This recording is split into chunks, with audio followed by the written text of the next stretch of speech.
हरियाणा के लिए बड़ा गौरव की बात है, गर्व की बात है कि हमारी मिट्टी का एक सपूत इतने ऊंचे पद पर बैठा है और भी ऊंचा पद ग्रहण करने वाले हैं।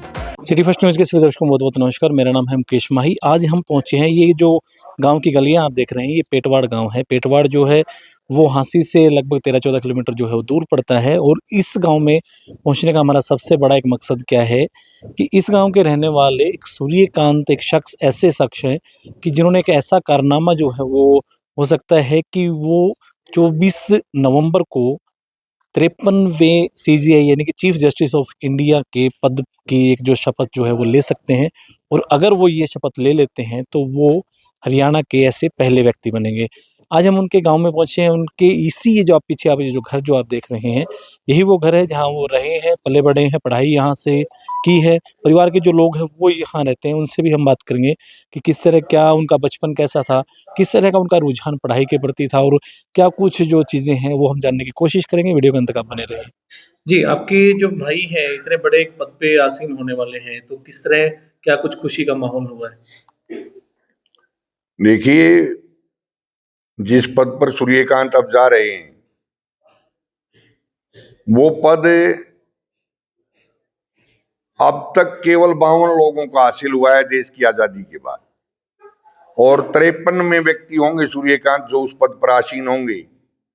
तो हमारे लिए इससे बड़ी खुशी की बात, इससे बड़ा पर्व और हो नहीं सकता कि सूर्यकांत देश के सर्वोच्च न्यायपालिका के सर्वोच्च पद पर आसीन होने जा रहे हैं। जी, अगर हम बात करें, कितने भाई बहन हैं आप? हम 4 भाई और 1 बहन है। बहन मेरे से बड़ी हैं जी। वो 74 वर्षीय हैं और जींद में विवाहित हैं, जींद में ही रहती हैं। भाइयों में सबसे बड़ा मैं हूं। हम 4 भाई हैं। मेरे से छोटे भाई भिवानी में हैं, डॉक्टर हैं वो पेशे से। जी। डॉक्टर साहब से जो छोटे भाई हैं देवकांत, वो औद्योगिक प्रशिक्षण विभाग से शिक्षक रिटायर हुए हैं, वो हिसार में रहते हैं। और सूर्यकांत सबसे छोटे हैं। जी, आपके सभी के नाम के पीछे कांत लगा है, इसकी क्या कहानी है? ये वास्तव में तो इस बात का परिचायक है कि मेरा पूरा परिवार जो है वो पढ़ा लिखा है। जी। मेरे दादाजी पढ़े लिखे थे, मेरे ताऊ जी पढ़े लिखे थे, मेरे पिताजी संस्कृत शिक्षक थे। कांत शब्द जो है वो अपने आप में मायने रखता है। कांत शब्द का जो शाब्दिक अर्थ है वो स्वामी होता है।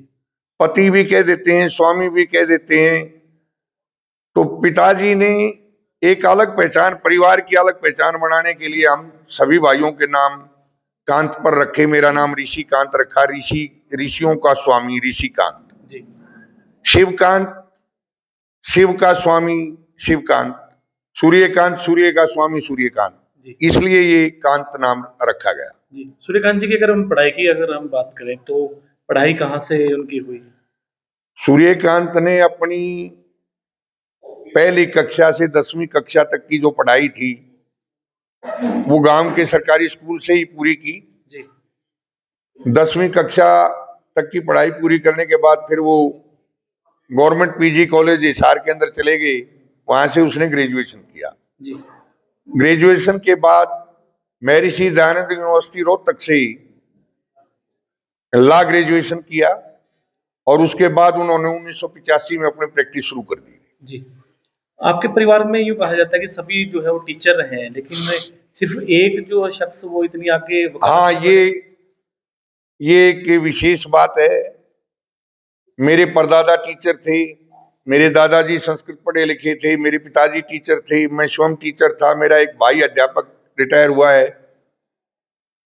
हमारे घर में, हमारे रिश्तेदारों में, हमारे नियरेस्ट जो हमारा परिवार है उस परिवार में सूर्यकांत पहला लॉ ग्रेजुएट है, पहला वकील बना था। जी, तो उनका जो बचपन था जो था वो बचपन में कैसे, कुछ चुलबुले थे, शरारती थे, वो किस तरह का बचपन रहा है? देखिए, शरारती तो मैं नहीं कह सकता, और थोड़ा मोटा नटखट होना जो है वो बच्चे का एक गुण भी होता है, और वो आदत सूर्यकांत में भी थी। उस समय भी वो बड़ों की बातों के बीच में कुछ न कुछ अपनी तरफ से जोड़ देता था। हम ये मानते थे कि भाई ये बहस में हिस्सा ले रहा है, और वो जो उसकी आदत थी वो बाद में रंग भी लाई। वकील बनने के बाद उसने जिस ढंग से अपने पेशे के साथ न्याय किया, जिस ढंग से एक पेशेवर वकील की तरह से प्रैक्टिस की, वो अपने आप में मिसाल है। जी, प्रेरणा कहाँ से आई? ये वकालत की प्रेरणा उनको कहाँ से मिली? किन को देख के वकील वकालत की तरफ बढ़े वो? मैं जहां तक समझता हूं, ये किसी के देख करके नहीं। सूर्यकांत ने जब ग्रेजुएशन किया तो उसने पिताजी से पूछा, पिताजी मैं क्या करूं, अब आगे क्या करना है मेरे को। पिताजी ने कहा कि बेटा अपना रास्ता अब खुद चुनो। जी, क्योंकि हमारे परिवार में एक नेतृत्व का गुण रहा है। मेरे पिताजी पंजाब में टीचर यूनियन के प्रेसिडेंट रहे, मैं हरियाणा प्रदेश में अध्यापक संघ का प्रधान रहा। वो जो नेतृत्वकारी जो गुण है, उस गुण के कारण सूर्यकांत ने खुद निर्णय लिया कि मैं ला करूं, ताकि हमारे अंदर जो नेतृत्व की क्षमता का जो गुण है, उस गुण का फायदा जो है वो एक वकील के रूप में उठा पाऊं। जी। जब आपको ये एक सूचना मिली कि इस तरह जो सीजीआई के पद पे आसीन हो सकते हैं, कैसा खुशी का माहौल कैसा? ये मेरे लिए इससे बड़ा और कोई खुशी का वक्त नहीं हो सकता। जी, आज मेरे पिताजी माताजी नहीं है, मैं शब्दों में बयान नहीं कर सकता कि अगर वो होते तो आज उनको कितनी खुशी होती। लेकिन मैं एक बात कह सकता हूं कि माता पिता को जो खुशी होती आज के दिन, मैं उस खुशी को जोड़ करके उससे कई गुना ज्यादा प्रसन्न हूं, कई गुना ज्यादा खुश हूं। मेरे घर में 24 नवंबर को दूसरी दिवाली मनाई जाएगी। जी। तो गाँव में कोई कह रहे थे कि आयोजन की भी हो सकती है, स्वागत का कोई आयोजन हो सकता है? हाँ, ऐसा कुछ गांव के लोगों की तरफ से हो सकता है, लेकिन मैं उस बारे में कुछ नहीं कह सकता। आपके घर पे भी लगातार हम देख रहे थे कि लगातार बधाइयां देने के लिए लोग आ रहे हैं। हाँ, ये तो सिलसिला पिछले 5-6 दिन से जारी है। मेरे पास से कई सौ फोन आए हैं, बहुत सारे व्हाट्सएप मैसेज आए हैं, फेसबुक पर भी बधाइयां मिली हैं, बहुत सारे लोगों के फोन आए हैं बधाई के, और यहाँ व्यक्तिगत तौर पर मिलकर के भी गांव के बहुत सारे लोगों ने मुझे बधाइयां दी हैं। जी। गांव में जब आते थे तो किस तरह का क्या कैसे समय अपना व्यतीत करते हैं? कह रहे कि आयोजनों पे आते थे गांव में? गांव में वो एक्चुअल में केवल स्कूल के फंक्शन में आए हैं। हमारा एक एनजीओ है जो स्कूली बच्चों को सम्मानित करता है। जी, उस फंक्शन में वो साल में एक बार या कभी कभार ऐसा भी हुआ है कि वो फंक्शन हमने 2 साल में करना पड़ा, उस फंक्शन में अवश्य आता है। और जब भी वो गांव में आता है तो उसके अपने साथ के जो साथी हैं, जो उसके साथ पढ़े हैं, जो उससे बड़े हैं, जिनको व्यक्तिगत तौर पर वो जानता है, उनके साथ बड़ी आत्मीयता से, बड़े अपनेपन से वो मिलता है। जी, और विशेष करके स्कूली बच्चों को, कन्याओं को विशेष प्रोत्साहित करता है और उनको बोलता है कि बेटा मेहनत करोगे तो वो जाया नहीं जाएगी, मेहनत अवश्य रंग लाएगी। बड़ा भाई जो है वो एक पिता की तरह होता है अपने छोटे भाइयों के लिए। तो कोई आपको किस्सा कोई बताना चाहेंगे, कोई उनकी कोई यादगार एक बात जो आप हमसे साझा करना चाहेंगे? देखिए, ऐसी तो कोई विशेष बात नहीं है, लेकिन मैंने बचपन में सूर्यकांत को जो देखा है वो आज्ञाकारी रहा है। मेरे ताऊ जी, मेरे पिताजी या मेरी ताई, मेरी माताजी, या कभी कभार मैं भी अगर उससे कुछ काम लेने का हम प्रयास किया तो उसने उस आदेश मान करके उस काम को किया है। जी, और वैसे नटखट भी था वो, जो बच्चों में आम भावना होती है देहात के अंदर, क्योंकि उस समय ना तो मनोरंजन के कोई बहुत ज्यादा साधन होते थे और ना ही घरों में, हमारे घर में भी उपलब्ध नहीं थे, केवल सामान्य बिजली थी या पंखे थे, इससे ज्यादा और कोई साधन घरों में नहीं होते थे। तो वो आम जो खेल हैं देहात की, वो खेल खेलता रहता था। हाँ जी, क्या नाम है आपका? राजबाला सूर्यकांत जी क्या लगते हैं? देवर जी, जी, किस तरह कितनी खुशी हो रही है इस खूब वक्त में? खुशी जी। अच्छा, क्या कहना चाहोगे इतनी बड़ी एक जो ऊंचाई पे पहुंचे हैं वो कैसा बहुत लग खुशी, मैं बहुत खुश। मेरा देवर इतना बड़ा बनाएगा, बहुत खुश। रहा है? जी, मैंने तो जी चौथी में पर्दा पाया था, बच्चे के समान रखा था आपके साथ, मेरे साथ। जी। तो क्या किस तरह बचपन कैसा था उनका? मानो बहुत बचपन में बढ़िया, कैसे थे? बहुत बढ़िया बचपन। लेकिन वो कहते हैं भी इस तरह पुराने बुजुर्ग कहते हैं भी पूत के पाँव तो पालने में दिख जाते हैं, तो उनके यूं लग रहा था कुछ भी अच्छे होशियार थे, अच्छे खूब बढ़िया। होशियार थे जी, खूब बढ़िया, पढ़ने में होशियार, बोलने में होशियार, सारी चीजें में होशियार। तो कोई बात याद है जो आप बताना चाहोगे, जो कुछ अच्छा लग रहा है आपको, कोई पुरानी कोई बात याद हो आपको? पुरानी बात तो जी मैं तो पढ़ तो रही नहीं जी, देसी भाषा में सारी हाँ, बता दी। देसी में बता दीजिए। हाँ जी, वह तो जी स्कूल जाते थे, नहा धो के आंदे मेरे पास खाना बना दे, उसकी मम्मी पापा इशारा कर दे, हम्म, मेरे पास 10वीं करके गए हैं जी। जी।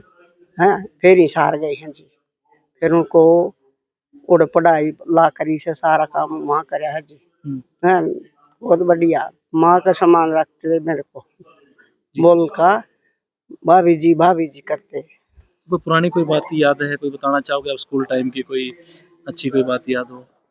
अच्छी तो जी देख मेरे दौर तो 10वीं करके गए थे जी, हम्म, आगे फिर इशार पढ़े थे जी, बहुत बढ़िया था, बहुत बढ़िया पढ़ाई में होशियार थे जी, बहुत तरीका तो बोलिया करता जी, प्रेम तो रहा करता जी। अब आखिरी बार यहाँ कब आए थे यहाँ? यहाँ तो आते रहते हैं। दिवाली पे आए थे? हाँ दिवाली पर तो आए नहीं, जो आते रहते हैं। हम्म, हाँ अभी भी वो पहले वाली ही वो आपको आदर सत्कार देते हैं? पहली वाली तो सारी बात तो जी वही बात है, एक आधी बोल भी लाएगी वो आंदे रह जाए 2 महीना में 4 महीना में सब फोन करते रहते हैं, हमारे साथ बात करते रहते हैं, राजी खुशी की खुशी से भाभी जी खूब प्रेम तो बोलते हैं जी। देवर भाभी कहने के अलग सा एक रिश्ता होता है, माँ बेटे का की तरह एक रिश्ता होता है। तो आप क्या कहना चाहोगे, आपके देवर ने इतनी बड़ी एक उपलब्धि हासिल की मैं है? जी मैं तो बहुत खुशी, मेरा देवर इतनी ऊपर जा रहा है, बहुत खुशी हूँ। क्या कहना चाहोगे आप खुशी खुशी में? खुशी खुशी में मैंने कहूँगी देवर बहुत बहुत बड़े धन्यवाद, मेरे पर देवर का लंबी उम्र ला है, बहुत खुशी में। जी, हाँ आज की घड़ी सतबीर सिंह। जी। आपके गांव के एक शख्स को इतनी बड़ी एक उपाधि जो है वो मिल रही है, ऐसा लग रहा है? बहुत अच्छा लग रहा है और सारे गांव में कितनी खुशी है, जैसे एक त्योहार से भी बढ़कर खुशी है। जी। हमारे गांव में जो 24 नवंबर को शपथ लेंगे, एज एक दिवाली से बहुत बड़ा त्योहार मनाया जाएगा। आपके गांव के सरकारी स्कूल से इन्होंने शिक्षा ग्रहण की, गांव में जब आते हैं तो किस तरह का क्या उनका व्यवहार रहता है? गांव के लोगों से इतना बढ़िया मिलते जुलते हैं, जैसे आम इंसान जी। वो कभी ये नहीं देखते कि भाई ये IAS अफसर है, ये एक चपरासी के पद पर बैठा है। मान लो एक चपरासी खड़ा तो उसको भी अपने पास बुला के बिठा लेते हैं। जी। इतने खुले दिल के इंसान हैं, इतनी इज्जत करते हैं इंसान की। परिवार अभी तक यहाँ गांव में रह रहा है सारा, तो परिवार का कैसा व्यवहार है? परिवार का बहुत बढ़िया व्यवहार है और बहुत एक उच्च कोटि का परिवार है। और जो मास्टर जी यहाँ रहते हैं, ये 4 भाई हैं, जज साहब और बाहर रहते हैं। मास्टर जी गांव में रहते हैं, बड़े भाई हैं। आप सरपंच प्रतिनिधि हैं, तो किस तरह कोई स्वागत समारोह की भी कोई तैयारियां हो सकती है? देखो, ग्राम पंचायत पेटवाड़ की तरफ से और गांव के साथ गांव के जो बुद्धिजीवी लोग हैं उनसे मेरा विचार विमर्श चल रहा है एक भव्य स्वागत बनाने के लिए, करने के लिए। अंत में आप क्या कहना चाहोगे, इतनी एक अच्छी खुशी की खबर जो है पूरे हरियाणा के मतलब लिए? इतनी बड़ी खुशी हमारे गांव के लिए और सारा हरियाणा प्रदेश के लिए इतनी बड़ी खुशी है, शायद ऐसा हरियाणा प्रदेश के लिए पहला दिन होगा। बहुत ही खुशी है, हद से ज्यादा खुशी है। ये हम सब के लिए बड़े सौभाग्य की बात है कि हमारे ही क्षेत्र के गांव पेटवाड़ में पैदा हुए एक आम परिवार में, एक किसान परिवार में पैदा हुए, जिन्होंने हिसार कॉलेज में अपनी पढ़ाई पूरी की और गांव पेटवाड़ से अपनी प्राइमरी शिक्षा, जहां तक मैं समझता हूं कि ग्रहण की होगी। और मेरा तो ये भी सौभाग्य है कि मैं भी उसी विधानसभा क्षेत्र में मेरा जन्म हुआ, जिस विधानसभा क्षेत्र में माननीय सूर्यकांत जी, जो हमारे बहुत जल्दी आज जो जस्टिस हैं ऑनरेबल सुप्रीम कोर्ट में और बहुत जल्दी चीफ जस्टिस बनने जा रहे हैं, मेरा जन्म भी उसी विधानसभा क्षेत्र में हुआ और उनका जन्म भी उसी विधानसभा क्षेत्र में हुआ। और ये हम सब के लिए पूरे, वैसे तो पूरे हरियाणा के लिए बड़ा गौरव की बात है, गर्व की बात है कि हमारी मिट्टी का एक सपूत इतने ऊंचे पद पर बैठा है और भी ऊंचा पद ग्रहण करने वाले हैं। और विशेष तौर पे हम सब के, क्योंकि ये हांसी पुरानी तहसील, पुरानी सब डिवीज़न में गांव पेटवाड़ पड़ता है, तो हम सब के लिए बड़ी गर्व की बात। और इसके लिए मैं पूरे क्षेत्र की जनता को बहुत बहुत बधाई देता हूं, बहुत बहुत शुभकामनाएं माननीय श्री सूर्यकांत जी को देता हूं। और मैं परमात्मा से प्रार्थना करता हूँ कि उनका इसी तरह से भविष्य भी एक उज्जवल हो और हम उनके दिखाए गए मार्ग पर चल सकें और वो देश को एक अच्छी न्याय व्यवस्था प्रदान करें।